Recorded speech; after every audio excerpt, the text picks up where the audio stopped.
Hello friends, how are you all today? Have you ever wondered what operating system is and how it is going to work?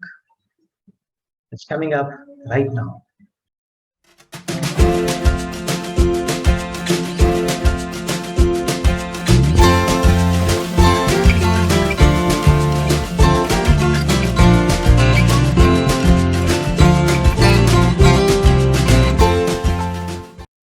I'm Prashant, a technical trainer and freelancer from Dharani Academy of Technical Education, Bengaluru.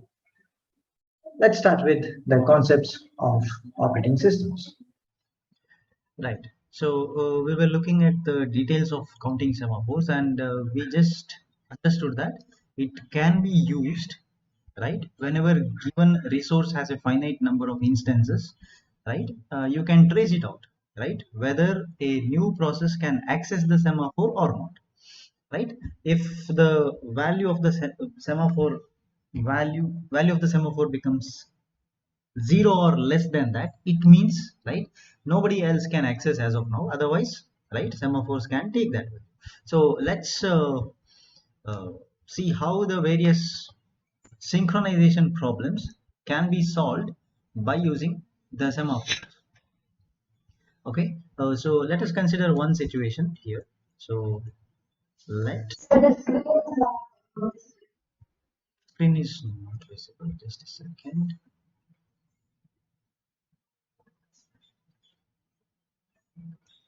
Just 1 second. I'll share it once.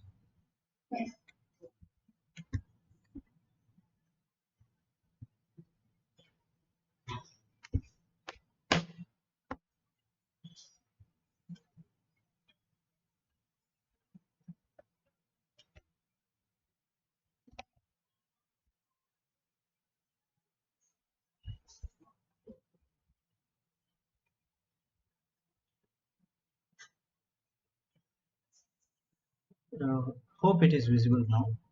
It's getting shared. Okay, so let us consider two concurrent process. Okay, let P1 and P2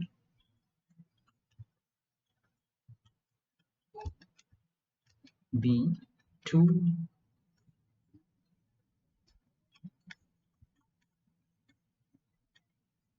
two concurrent processes, right? So let us assume that the P1 has, right, a semaphore denoted by value S1. Okay, and P2 has another semaphore. Okay, S2. Right now, let us say that we require that S2 to be executed only after S1 has completed something, right? That's the requirement. We can implement by letting P1 and P2 to share the common semaphore called something, say, sync, right? We use a sync. Once that sync gets shared between both the processes P1 and P2, right, we can uh, trace that S2 gets executed only after S1 gets completed. Okay, S1, S2, right now here we have considered here as some semaphores. Otherwise it can be any statement as well. Okay, S1 can be a statement, S2 can also be a statement. You look at the different versions in different textbooks, but I prefer considering them as a semaphore itself because we are discussing that. All right, so let's write a point here saying that what's our requirement. Okay, if we require S2 uh, to be executed only, say, after S1 gets completed. Some jobs S1 and S2, right? but this is my condition. S1 is present inside one process, S2 is present in completely different process, right? Now, how do you implement this using the semaphore? What we do, we create a semaphore called sync, and we share that sync value between both of them. So the name is sync, you can call S3 also, doesn't matter. Okay, so to implement this, to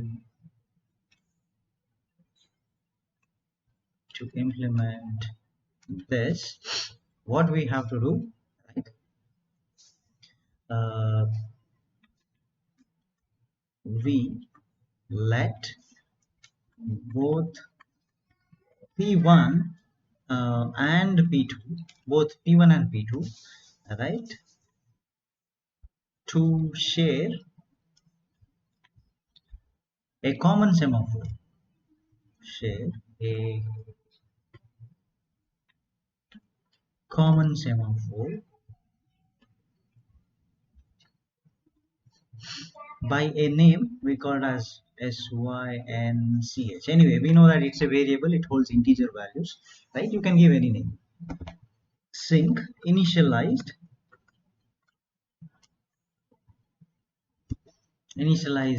to 0. Initially you put 0, uh, using the following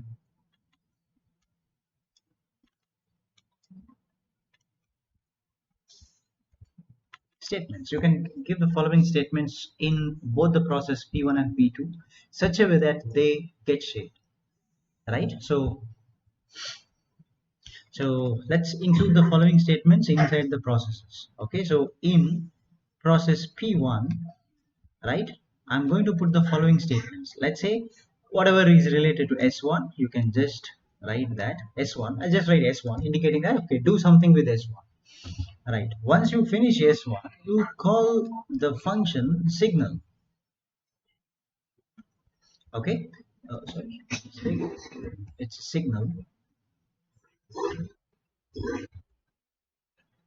signal of sync. This is present inside P1. So in P2, you are going to add a different statement like wait. Okay, and sync. Then after this statement, right, you write the statements corresponding to S2. Right? So how this is going to work? We know the basics of signal and wait. Now let us use it here. As the sync is initialized to 0, right? You see that P2 will execute S2 only after P1 has invoked the signal sync, because when you call signal it will increment, correct?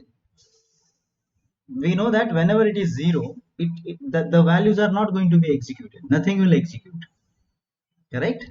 Only when the value is more than 0 you can execute something, right? So that's how this resolves the issue which we stated over there. I want S2 to get executed only after S1, right? Write that point here now. So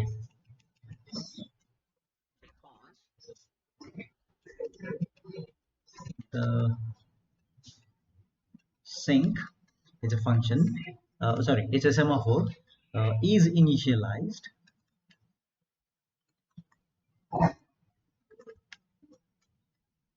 is initialized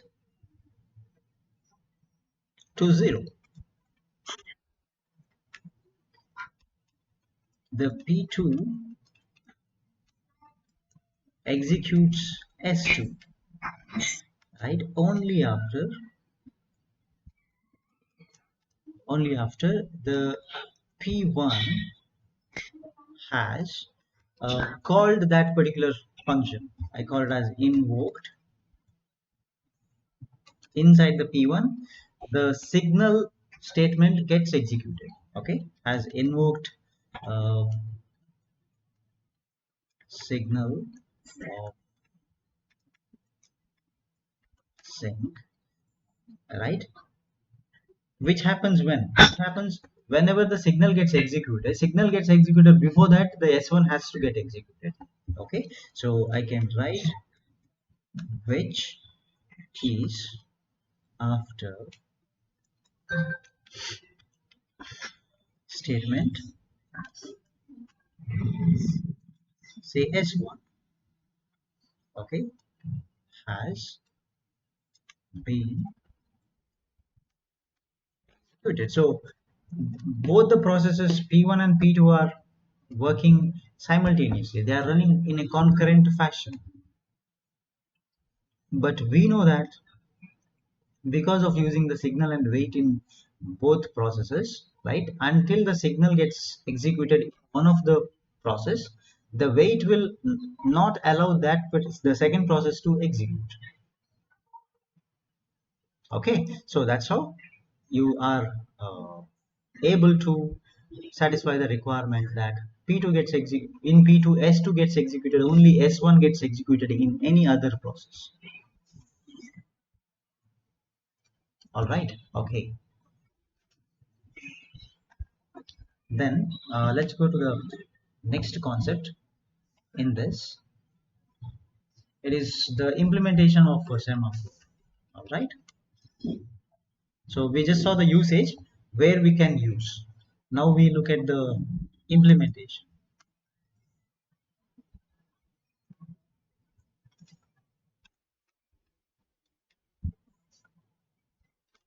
Right.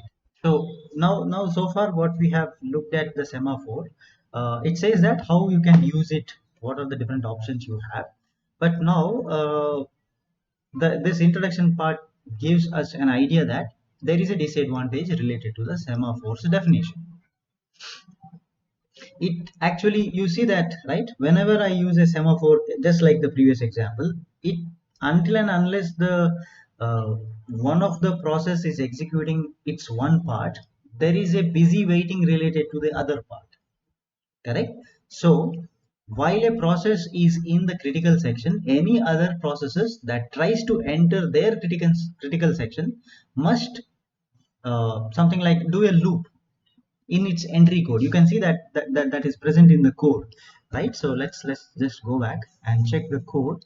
So previously we wrote one code, so you can see that this while s is less than or equal to 0, right? So in this case you can see while s is less than 0, do no operation. You are not going to do any operation over there. That's the loop. There is a loop continuously running which makes other processes to keep looping until and unless somebody else will finish their critical section. Okay, now so that actually is called as a busy waiting period, and that looks like a disadvantage for us, right, in the definition part of the semaphore, right? So let's just give that idea about, right, the difficulties. So the disadvantage of semaphore's definition,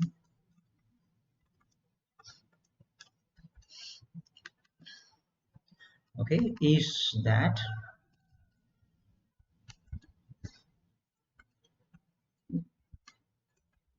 it requires what is called as a busy waiting.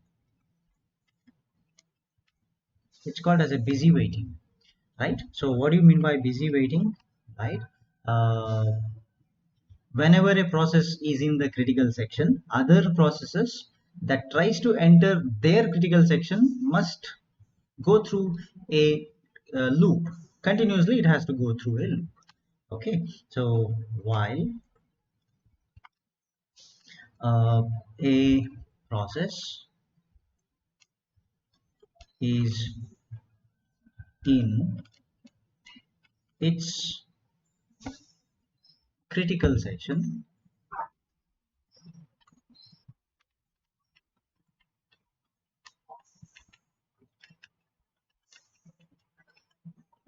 others loop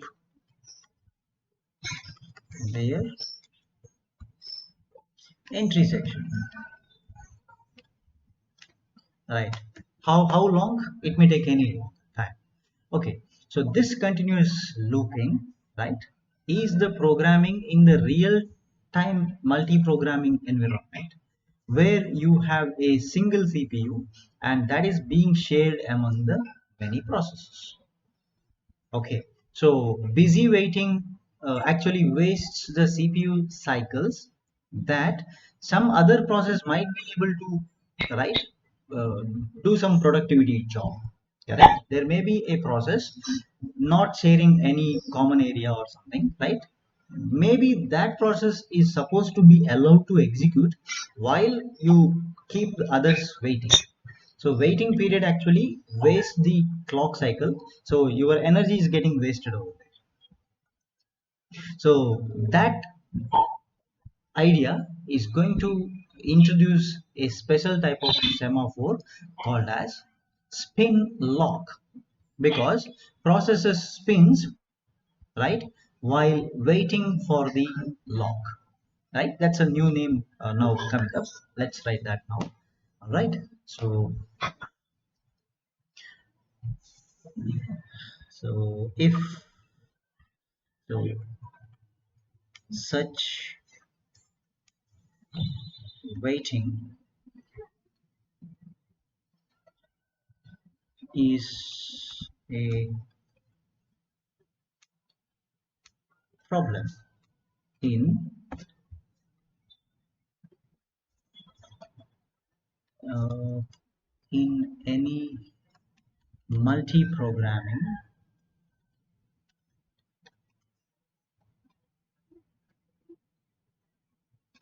I can call it as say a system, multi-programming computers, where actually we are trying to share a single CPU. Okay, where a single CPU gets shared by all the processes. So it actually is in the waiting stage. Waiting stage means you are wasting the clock cycles. Okay, so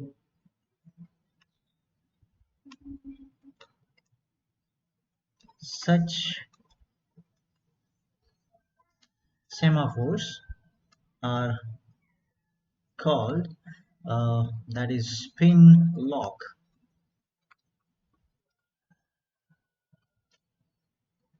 So the process spins while waiting for the lock. So they have an advantage in some systems, right? When a process must wait for a lock and switch may be considerable in time. So whenever you consider that, it may look like an advantage for you, because until and unless you get a lock, you don't continue, right? So to overcome the need of this busy waiting, what we can do, we can modify the definition of the wait and the signal functions of the semaphore operations. Okay, so overcome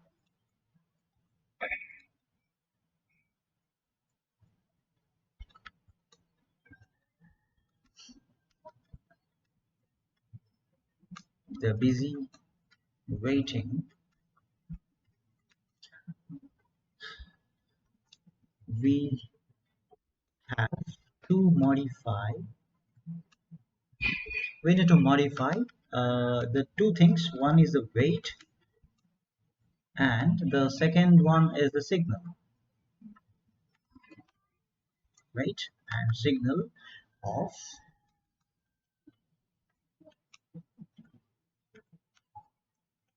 semaphore operations. All right, whenever we are capable of doing that, right, we can overcome the issue. We'll see now. So let's say that there is a process which executes the wait operation, finds that the semaphore value is not positive. Okay, normally we know that when a process executes the wait operation and finds the semaphore value is not positive, it will wait. Correct? Now what we do, rather than engaging in the busy waiting, the process can actually perform what is called as a block operation of itself. It will block itself. That in other words, instead of entering into the busy waiting scheme, you can make sure that the process will block itself. So the block operation places a process into waiting queue associated with the semaphore. In the sense, now we are going to define a queue associated with each of the semaphore. Okay, and the state of that process is switched to a waiting state. Instead of busy state, you define a new state called waiting state, in the sense that will not occupy the memory associated with the CPU. It will not take the memory of the CPU. Instead of that, it will go and sit in a queue. You make sure that whenever it finds that, okay, semaphore value is negative or 0, you mean you need to switch into a queue now.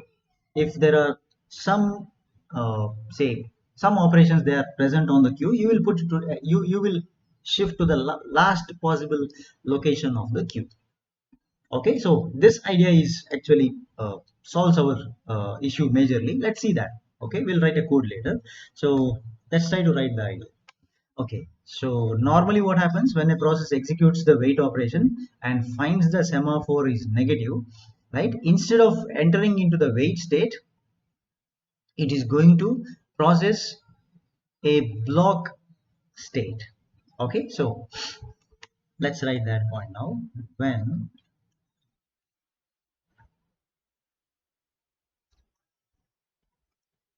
process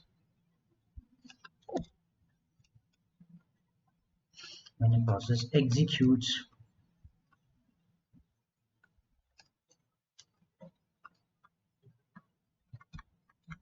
executes the wait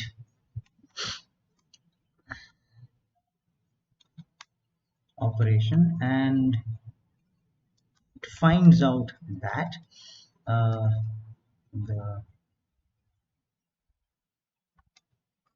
semaphore value negative, right? Instead of busy waiting, it can block. So you define a new state called block. It can block itself. So what is this block operation? It's going to put the process into a waiting queue associated with the semaphore, and the state of the particular process will be switched from the running state or the busy state to a waiting state. All right. Okay. The uh, block operation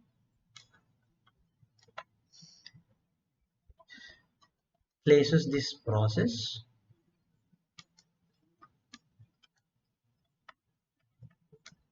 you're going to place this process at a new location. Okay, that is called as a waiting queue. Process into a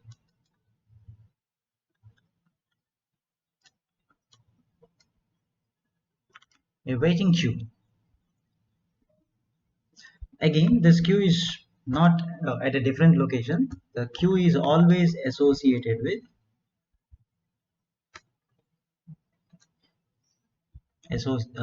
sorry, spelling mistake.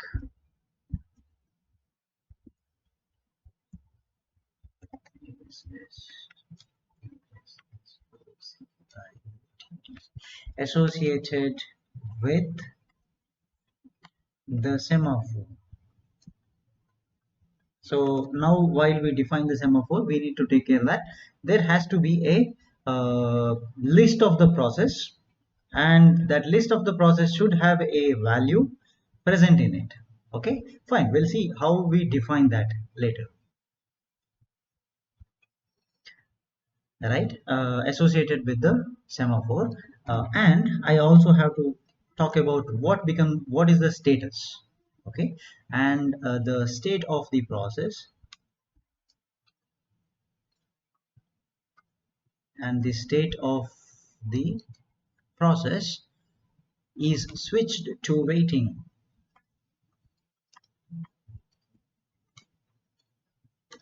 Is switched to waiting state. So ultimately this comes to the waiting state because it doesn't find the semaphore value as positive, right? Either zero or negative.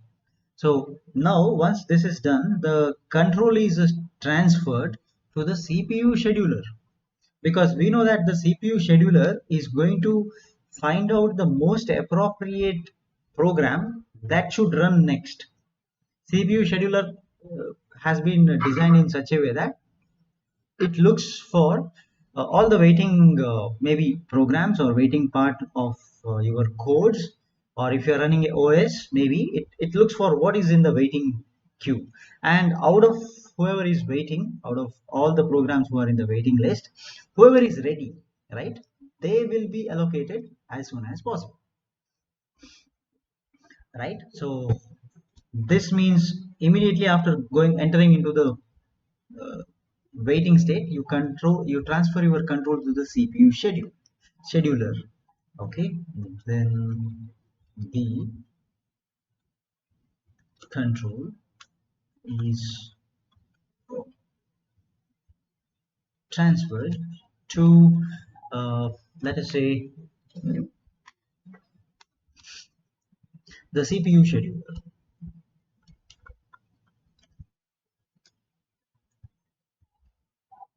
We know what is the reason, because the CPU scheduler can select any other process and then it will execute, so that you see that it does not get it does not waste the time and the clock frequency of the CPU. That's the basic idea. All right, so we know this. Now we'll look at what happens to the process which is blocked and it is present right on the semaphore's waiting queue, right? Now you see that uh, process is blocked already, it's in the blocked and it's in the waiting state. It should be restarted when some other process executes its signal operation, because why you blocked this particular process, because it couldn't get the resource. It actually, when it executes, it finds that the semaphore value is zero or negative, because of which it couldn't go ahead, right? Now, the other process which was executing the critical section, now let's say that it runs the signal operation, correct? So whenever you see that, okay, there is the process which was running its critical section executes the signal operation. Now I need to restart this particular process which is in the block state. Okay, we have another function or operation for that dedicated function. It is called wake up. All right, let's define that now. Right, so at the same time, a blocked process waiting on a semaphore. Okay, it's actually in the waiting state. It should be restarted,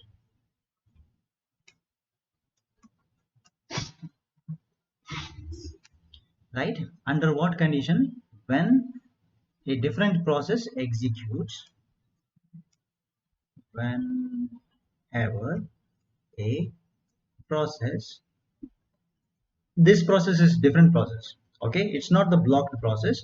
Whenever a process executes which function? Signal function.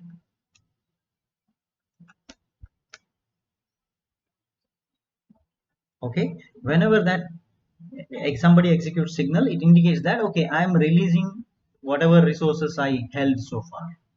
Okay, either that is a condition, or it says that uh, I finished executing the particular critical section. So it indicates that. Now actually you can see that the process which you blocked so far can be restarted, right? So we can say that the process, the blocked process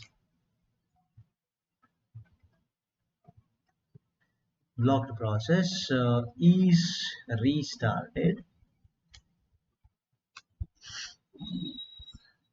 by, right, let's define that function by, let's say, wake up. This is wake up operation.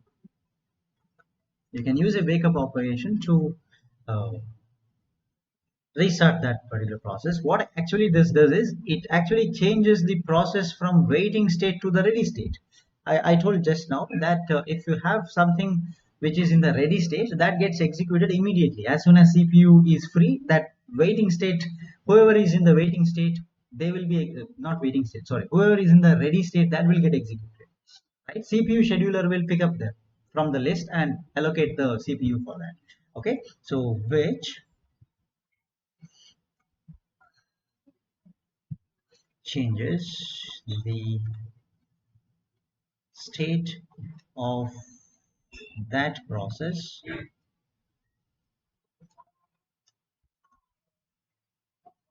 from waiting, from that waiting state to ready state. So this is important. As soon as this changes to the ready, right? Normally, nowadays the CPUs will have multiple queues. One is a waiting queue, separately different queue for waiting, separately different queue for ready. Okay, so if you have a single queue, what happens, right? The scheduler should look for, okay, out of 10 how many are ready. There has to be a different process to uh, keep checking whether which one is ready, because there will be a mixture of ready and waiting. So that what they have done, they created two different queues. One is only for waiting queue, nobody will check that because everybody will come and sit as they are waiting. But once somebody is ready, they will jump into the ready state, the queue related to the ready state. Okay, all right. So it will be put up into the ready state, uh, and ready, there will be a ready queue separately for them. Okay, let's not go into that detail because it's, as of now, it is not required now. So the implementation of semaphores under this particular concept is, we are not going to use the older definition of semaphore, we are going to use a structure from C.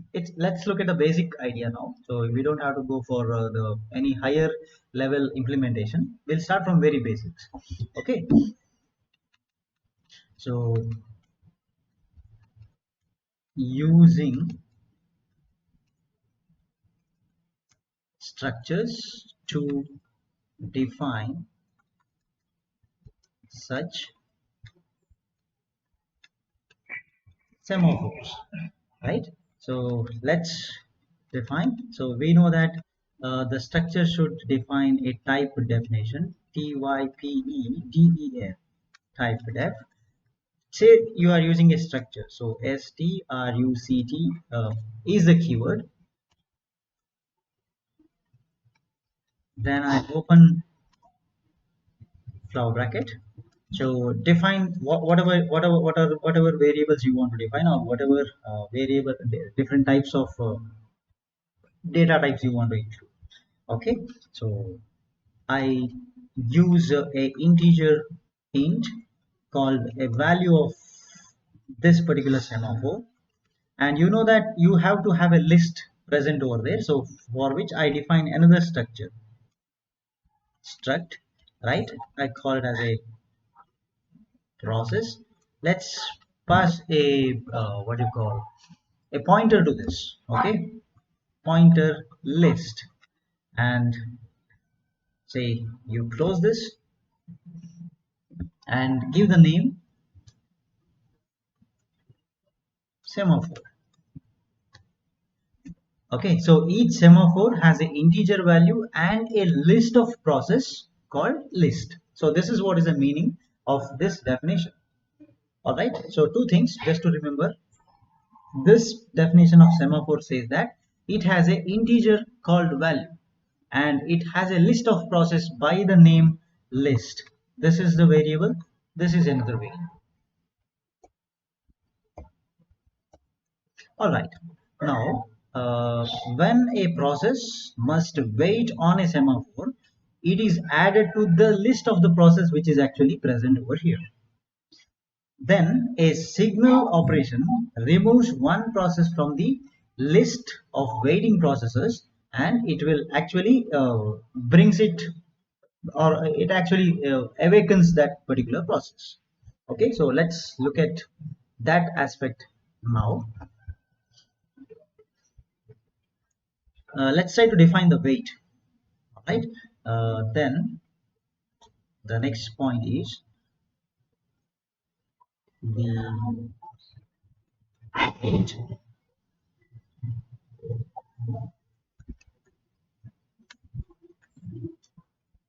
Semaphore operation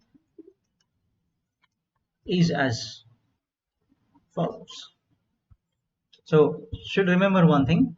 Uh, Whenever you are making a process to wait on a semaphore, it will simply get added to the list. That's why the list has been created. The second point to remember here is signal operation will remove any process which is present on the waiting process. So who is going to remove? Signal will remove. What wait will do? Wait is actually making the process to be blocked and puts this onto the list. Okay, so we define both of them now. Okay, so let's look at the waiting option now.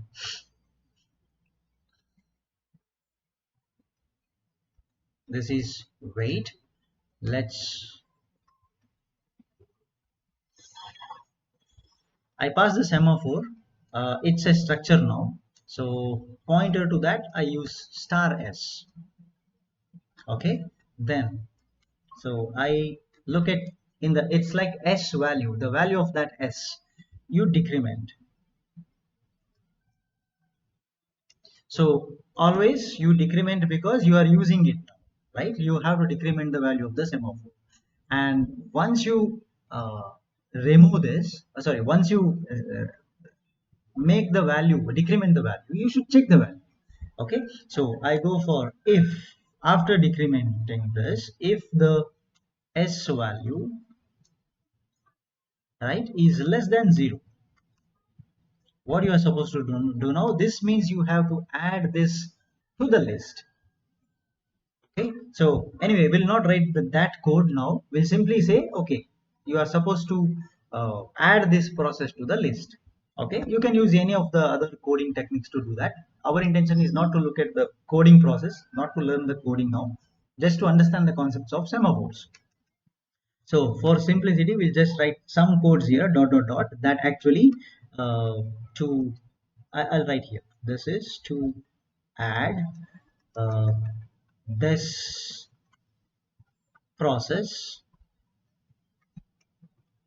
to the S list. This is our objective now. I write some code related to that. Then I call another process. That process is called as block, because I definitely have to block this as per the concept we studied so far. So I close the if condition bracket here, and I close the wait bracket open for wait process. I close it here. So whatever we studied, it's clear now, right? So whenever a weight is called, it means decrement s value, check the s value. If it is less than 0, add it to the list, right? And block the process. If it is not, then you don't have to do anything. It means it will get executed.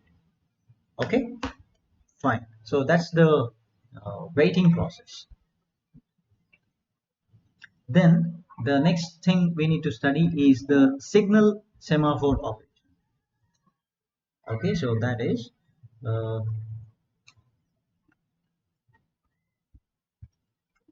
the signal.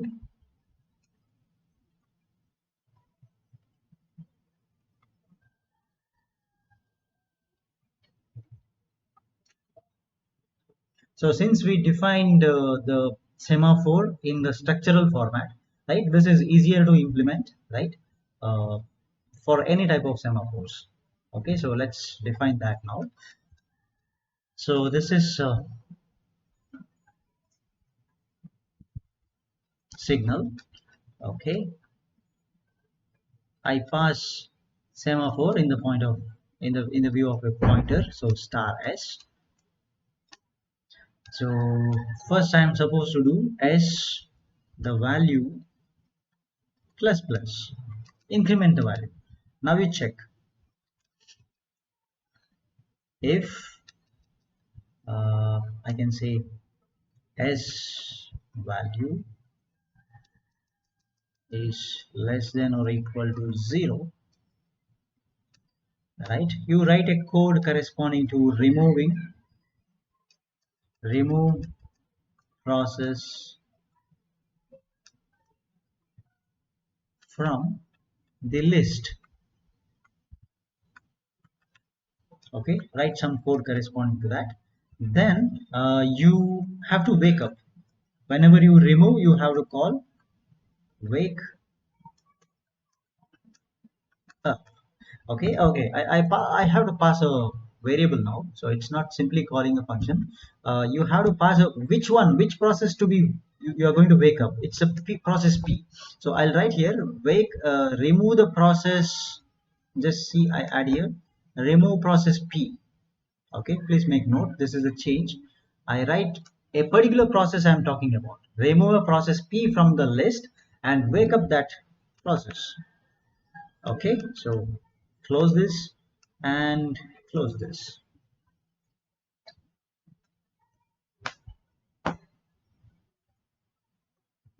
So this is how it works. So now we understood that the block operation suspends the process that it invokes, and wake up of p operation resumes the execution of a blocked process p. So in general, these two operations are provided by the operating system as what is called as a system call.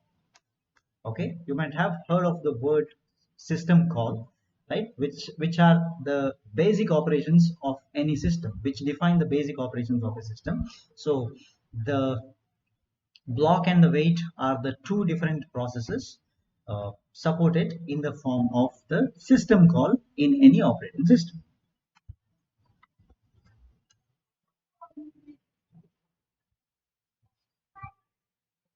Okay, all right, then let's go ahead to what is called as the next topic is deadlocks and uh,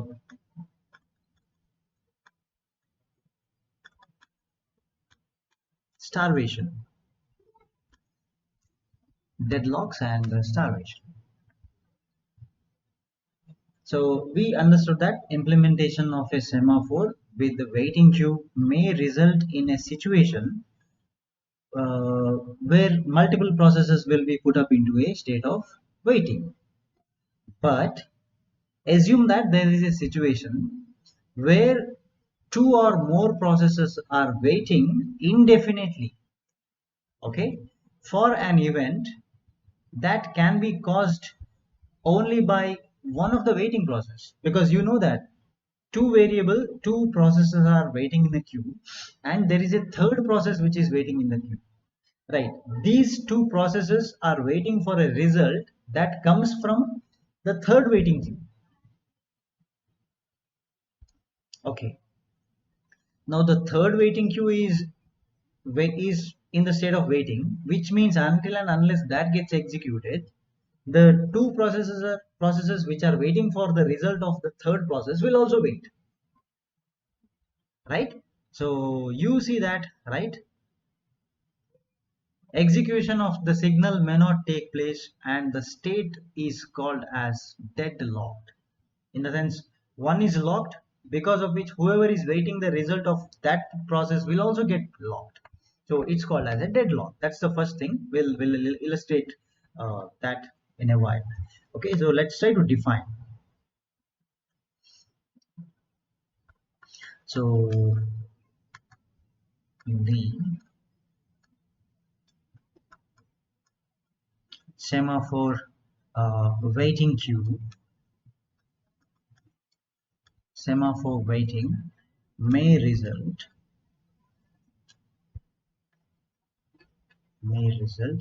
in a situation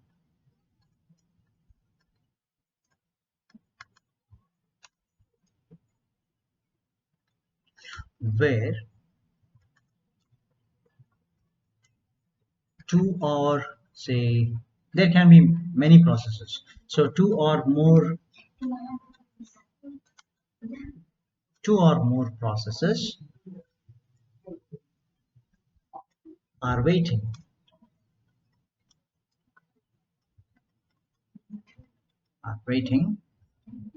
for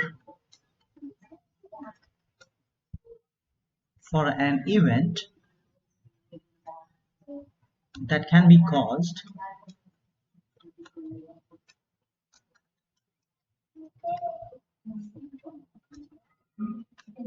that can be caused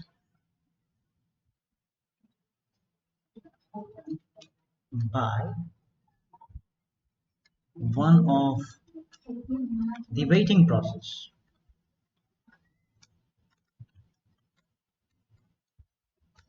You, two or more processes are waiting for the result of another process which is also in the waiting queue,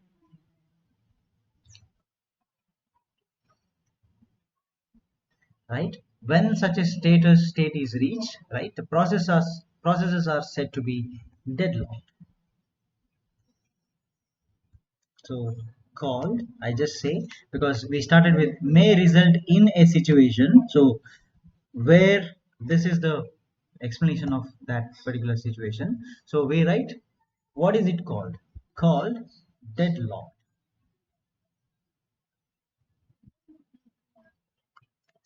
right? A situation called deadlock is reached. Now let us understand how the deadlock can be reached, right, with the help of an example. Okay, let us say, right, consider a system having two processes, p0 and p1. Okay, so consider a system with two processes, namely p0 and p1.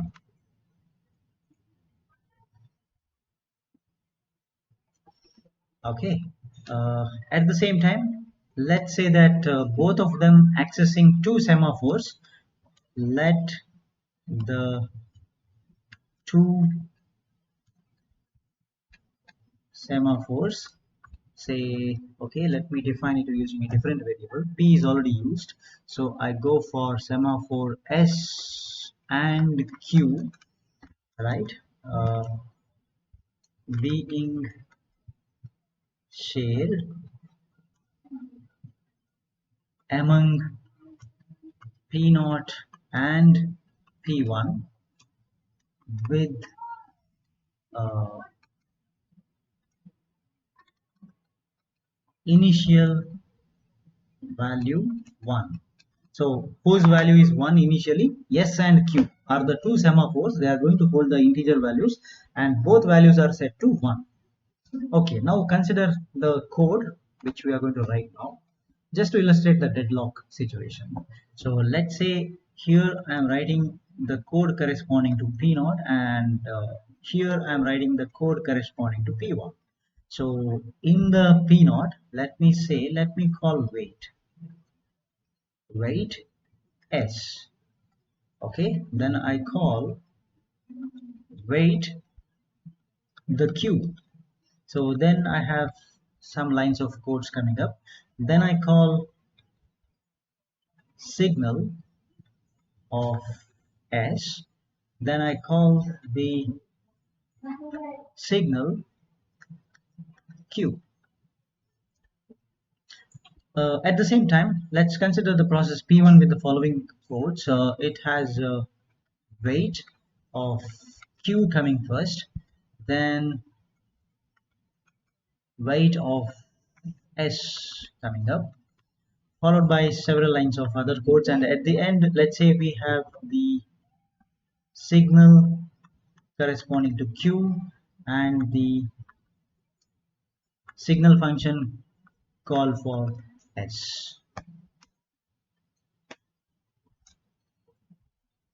Okay, now under this particular scenario of coding, let us say that the P naught executes its first statement, that is wait s. So we are talking about this one, wait s, and the P1 will execute wait q. So what is the meaning of wait q, right? Whenever P naught executes that wait q, it must wait until P1 will execute the signal q, because wait q already has been called, correct? So you see here, this is called means until and unless the P1 calls the signal q, right? The process P0 cannot execute, because it cannot execute this part. Okay, it must wait until P1 executes the signal q function. Very similar case here. You see, when P1 actually executes this wait s, right, it must wait until P0 executes its signal part. Signal s is here. Until and unless this gets executed, it cannot process.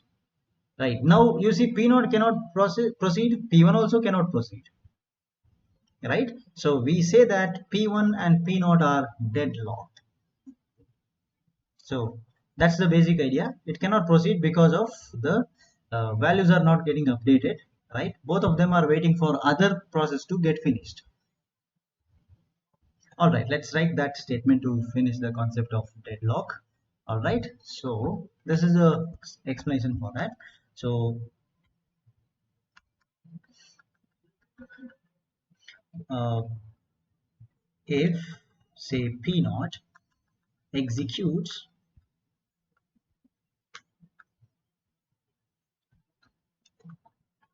wait s and P1 they both are executing parallelly, concurrent execution, we know them. Okay, P1 executes wait q, right? Now the idea is this: when P0 executes in the next statement, let's say both of them have executed their first statement, but when you go to the second statement, you see that P0 executes wait q, P1 executes wait s. Okay, but you have a condition here. This is the first statement which executes, no problem with that. But say when P0 executes which one? Wait q, right? It actually has to wait because q has been accessed by someone else already. Until and unless whoever has accessed the q, they have to call the signal function to update the value of that q so that somebody else can access. Correct? So that's the logic behind the semaphore. Now you see this is getting deadlocked. All right, so it must say wait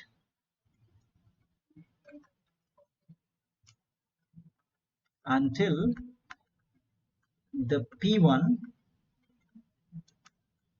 executes signal of q, but unfortunately the signal of q is present at the towards the end of the process. Only when it executes it can do that. Okay, at the same time I can write, you can write similarly maybe. So when I write P1 executes the wait s, because P1's second statement is wait corresponding to s. Now you see that it has to wait until P0 executes signal of s. It must wait until the P0 executes signal of S. But where is the signal of S? We can see that the signal of S is present towards the end of P naught. Only when P naught executes, signal of S can come, but P naught is actually waiting for P1 to complete. Right, now P1 is waiting for P naught to complete.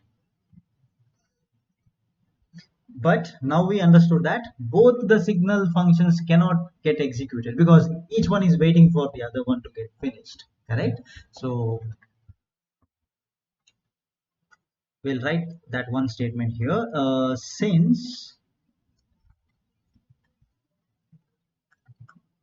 both the signal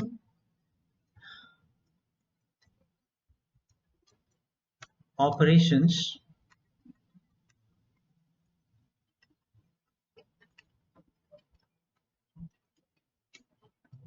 cannot be executed, the P0 and P1 are said to be deadlocked.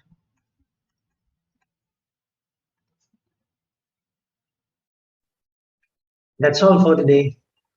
Let's resume the concepts in the upcoming classes. If you have any doubts related to the topics we discussed, please feel free to contact me anytime. Thanks for watching. Have a nice day. Goodbye.